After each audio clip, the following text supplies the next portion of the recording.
Friends, இன்னைக்கு video என்னன்னு பார்த்துடலாமா? இன்னைக்கு வந்து பார்த்தீங்கன்னா வளகாப்பு வளையல் வச்சு ஒரு மாலை மாதிரி கட்டிட்டு இருக்கேன். மெயினாக கோயிலுக்கு கொண்டு போகிறதுக்கு தான். இது எந்த கோயிலுக்கு கொண்டு போகிறேங்கிற வீடியோ எல்லாமே அடுத்தடுத்து கவர் பண்ணுறேன்.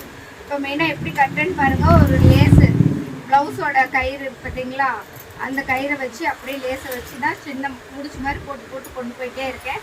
காட்டுமா, இந்த கயிறுக்கும் இதுக்கும் நடுவில் இப்படி வச்சுட்டு இப்படியே இழுத்து இழுத்து அப்படியே நாட் போட்டுகிட்டே போகிறேன். பாருங்கள், இந்த செயின் ஸ்டிச் மாதிரி அழகாக வந்துகிட்டே இருக்குது. இந்த அளவுக்கு நான் போட்டு முடிச்சிட்டேன். இப்போ நான் கோயிலுக்கு கொண்டு போய் கொடுக்குறத அடுத்து அப்படியே அந்த வீடியோ கவர் பண்ணிடுறேன். ஓகே ஃப்ரெண்ட்ஸ், இப்போ பார்த்தீங்கன்னா நான் வந்து கோயிலுக்கு வந்தாச்சு. மாலையெல்லாம் எடுத்துகிட்டு வந்து கொடுத்துட்டேன். அங்கே வச்சுருக்காங்க தட்டில். ஓகே, இப்போ பார்த்தீங்கன்னா நான் சின்னாலப்பட்டியில் இருக்கிற பெரிய பிள்ளையார் கோயிலில் தான் இருக்கேன். இங்கே தான் வந்து மீனாட்சி அம்மனுக்கு அபிஷேகமெல்லாம் பண்ணிவிட்டு எல்லாம் பாட்டு பாடிட்டு இருந்தாங்க. அப்போ தான் அப்படியே வீடியோ எடுத்துகிட்டு இருந்தேன். மெயினாக இங்கே வந்து வளகாப்பு பண்ணுறாங்க. அதுவும் இல்லாமல் நம்ம ஊரில் துர்கம்மன் கோயில், சவுண்டம்மன் கோயில் எல்லா கோயில்லையுமே வந்து வளகாப்பு பண்ண ஆரம்பிச்சிட்டாங்க. எல்லாமே பண்ணிட்டாங்க. 12 மணிக்கு தான் நல்லா வரும். அதனால் அந்த டைமில் எல்லாமே பண்ணிட்டு இருந்தாங்க.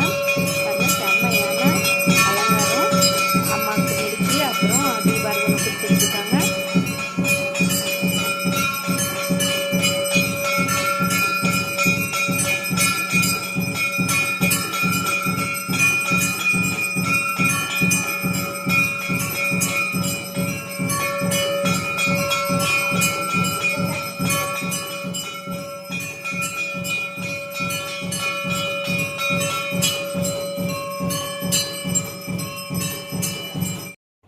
ஓகே, இப்போ பார்த்தீங்கன்னா அடுத்து மாதமாக இருக்கிற லேடிஸ் எல்லாருமே உட்கார வச்சு சந்தனம், குங்குமம், பூ எல்லாம் வச்சு விட்டு வளையல் எல்லாருமே போட்டு விட்டாங்க. பெரியவங்க எல்லாருமே போட்டு விட்டு அம்மனுக்கு எப்படி அலங்காரம் பண்ணி வளைகாப்பு போட்டாங்களோ அதே மாதிரி இவங்களுக்கும் போட்டு விட்டாங்க. மனசு வந்து ரொம்ப நிம்மதியாக இருந்துச்சு.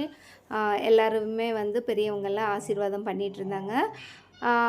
அலங்காரம் பண்ண வீடியோ பாருங்கள். நான் வந்து மாலை கட்டி கொண்டு வந்தது இந்த பார்த்திங்களா, அந்த அம்மனுக்கு போடும்போது எனக்கு ரொம்ப சந்தோஷமாக இருந்துச்சு. பாருங்கள், செம்மையாக இருக்குது. இந்த வீடியோ உங்களுக்கு பிடிச்சிருந்தால் லைக் பண்ணுங்கள், ஷேர் பண்ணுங்கள், கமெண்ட் பண்ணுங்கள், மறக்காமல் சப்ஸ்கிரைப் பண்ணிக்கோங்க. அது இல்லாமல் அந்த பெல் ஐக்கான் டச் பண்ணுங்கள். அடுத்தடுத்து வீடியோஸ் தொடர்ந்து போட்டுகிட்டே இருப்பேன். ஓகே ஃப்ரெண்ட்ஸ், அடுத்து ஒரு இன்ட்ரெஸ்டிங்கான வீடியோவில் பார்க்கலாமா? பாய்.